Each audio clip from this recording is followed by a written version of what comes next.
In the opening scene, we are introduced to an introverted and timid woman named Rose Miller, who works at a fashion institute. She wants to pursue her dream of becoming a great fashion designer. However, she is frequently criticized by her boss Gunter, as well as her colleagues.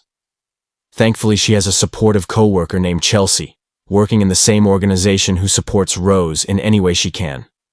Chelsea is like a sister, because her family has raised Rose ever since her parents passed away one day while at work. Rose's photographer crushed Brad Hart approaches her and engages her in conversation out of nowhere. He asks her to be his date for the party that evening. Although initially nervous, Rose accepts the invitation afterwards. She shares this news with Chelsea, who looks very happy for her. The latter then helps her prepare for the party, ensuring that she looks stunning later at the party. Rose and Brad share their respective dreams. He aspires to become a photojournalist, while Rose is determined to excel as a fashion designer. After a short while, Brad goes to get her a drink, and until then, Rose goes to the restroom. While in a bathroom stall, inadvertently overhears two models gossiping about her. They reveal that Chelsea had actually arranged the date for Rose. Out of pity, angered by this revelation, Rose confronts Chelsea, who insists that she only wanted to help. However, Rose rejects this apology, declaring that she no longer wants her charity. She then leaves on her scooter, angrily, hard to look cool doing that, only to meet a traumatic accident on the road. Oh, really hard to look cool doing that. In the next scene, Rose wakes up in a hospital bed with her face heavily bandaged. The doctor informs her that her face, particularly her jaw, is permanently disfigured due to the accident, and she won't be able to open her mouth for several weeks. When Rose finally sees her face in a mirror, she is overcome with terror. A large part of her face appears to be missing. I'm glad I'm not watching this. This leaves her devastated, as her lifelong dream of becoming a successful fashion designer is now shattered regardless. Chelsea somehow manages to console her, emphasizing that she's still alive, which is the most important thing to consider. A few days later, Rosie is discharged from the hospital, and Chelsea brings her home to provide emotional support during her recovery. Despite Chelsea's presence, Rose remains depressed and often sheds tears when she looks at her reflection in the mirror. As time passes, Rose attempts to adapt to her new circumstances, but her facial wound continues to bother her whenever she eats. She must first blend her food and then inject it into her mouth. This is gross. Additionally, she must use cardboard and a marker as her means of communication with others. One day, while going through her emails, Rose stumbles upon an invitation from the Burroughs Institute, which introduces her to the concept of transhumanism. This ideology explores the notion that humanity can transcend its physical limitations through science. Moreover, the Institute extends an offer to Rose, promising a lifetime of free medical coverage in exchange for being a subject in their experimental procedure. Upon learning of this opportunity, Rose decides to visit the Burroughs Institute the very next day, hopeful of finding a solution to her disfigured face. There she undergoes an examination by Dr. William Burroughs, who explains that they plan to regenerate her body and physical appearance using an experimental stem cell manipulation process. Although initially hesitant and scared, Rose ultimately consents to the unusual procedure. The following day, the experimental process takes place. Medical personnel who dress in crimson robes conduct the operation, attaching a jelly-like substance to Rose's wound. After everything is done, she is transferred to a ward room to rest and recuperate during this period. Brad visits the clinic to see Rose, but before their meeting, he is taken aside by Dr. William for a private discussion. Several hours later, Rose awakens and discovers her face wrapped up beneath bandages, much like before. She quickly goes in front of the mirror and removes the bandages, only to witness a remarkable surprise.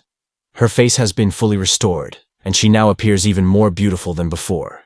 She is overjoyed to see her glowing skin, and moreover, she doesn't need her specs any longer. Following this, she walks outside to the swimming pool, where she comes across a television actor named Dominic Danvers. She approaches him and abruptly starts kissing him.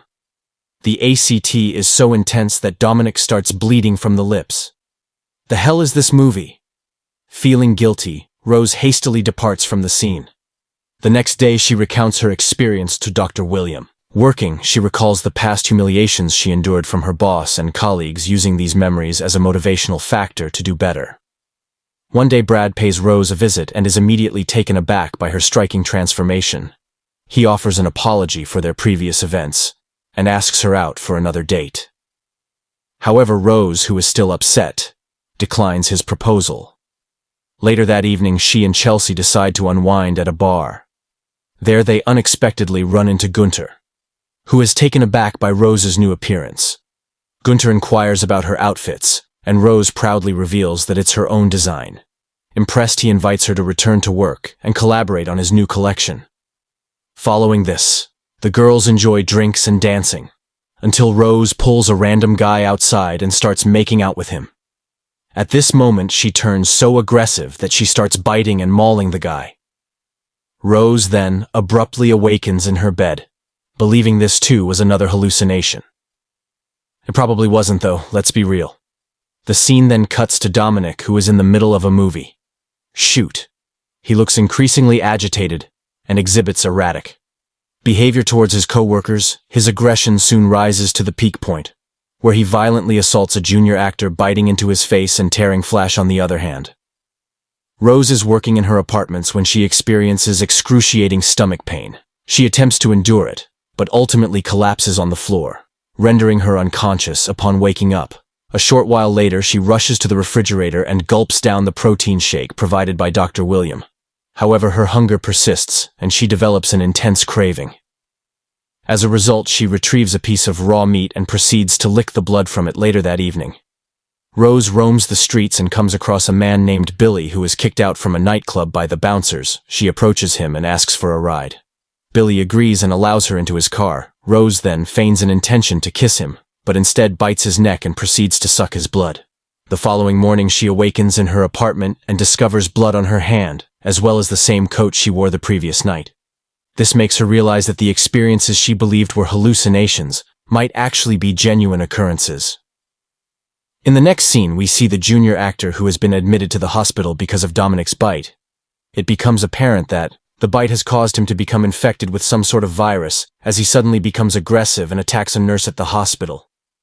He bites off her fingers and proceeds to assault other hospital staff who attempt to stop him. Meanwhile, Rose pays a visit to Dr. William to confide in him about her unusual blood cravings, stomach pains, and vivid dreams. She fears that she may slowly be turning into a monster. However, the doctor reassures her that the violent encounters are mere hallucinations. He also explains that the change of appetite is the result of the transformation, and it's normal for her to crave different things. With this reassurance, Rose heads to work where Gunther evaluates her new sketches, which appear to be oddly dark and sinister. Surprisingly, he is impressed by them and selects one to be the centerpiece of his upcoming collection. Later on, Brad approaches Rose once more, seeking another chance at a date. This time she agrees, and they have a meal at a restaurant. During their conversation, Rose suddenly senses something amiss inside her mouth. She excuses herself to the bathroom, and upon looking in the mirror, discovers a tooth growing beneath her tongue. This freaks her out, so she decides to leave. Just before her departure, a random man breaks into the restaurant and starts attacking Rose in an attempt to save her. Brad pulls the man away and strikes his head multiple times with a fire extinguisher, and that's how you make an impression. The next morning, Rose awakens from a nightmare in which she sees herself turning into a monstrous entity. To soothe herself, she decides to consume more protein shake. At one point, the protein bottle slips from her hand, revealing that its contents are made up of blood. Panicked, Rose tries to call Dr. William, but she is unable to reach him. She takes a moment to regain her composure before heading to work. Upon her arrival, Gunter commends Rose's design and chooses Chelsea to model it, much to their delight. Back at the hospital, two doctors from the Center for Disease Control named Elliot and Riley discuss the pandemic outbreak in the city and assume it to be a rabies virus. Riley speculates that the mutated strain may be linked to Dominic, who is now strained in his bed due to his violent behavior. In reality, Dominic got infected by Rose's bite during their kiss in the pool. As the virus continues to spread throughout the city, numerous patients are admitted to the hospital. Hallucinations she experienced earlier are real. Despite this, Dr. William asserts that he can cure death through Rose.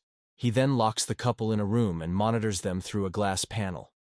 At this very moment, the doctor reveals that he hired Brad to keep an eye on Rose outside the clinic. Brad agreed to do this because Rose's transformation would provide a great story for his photojournalism. Hearing this, the poor girl feels betrayed again. though Brad still attempts to justify his actions, stating that he did it to protect her shortly after Dr. Williams activates a button, releasing a spray of blood onto Brad. This tempts Rose immensely, and despite her best efforts to control herself, she eventually kills him with her tentacles. Has that for photojournalism. Douchebag. After the tragic act, Rose grabs a knife and commits the unthinkable. Meanwhile, news reports state that the outbreak has been contained and all infected subjects have been euthanized. It turns out that the officials have failed to identify a specific cause and simply reclassified the epidemic as a flu outbreak, likely started by aardvarks or some. In the final scene, we see Dr. William prepare a fresh blood protein solution and a plate of raw meat which he brings to Rose. She is still alive. It turns out the doctor has revived her by repeating the stem cell manipulation therapy. Rose pounds on the glass door in fury, claiming that he can't play God. However, the doctor stands still, wearing an evil smile on his face. Subscribe for more videos like this. Turn on notifications, and leave a like to help the channel out. Thank you for watching.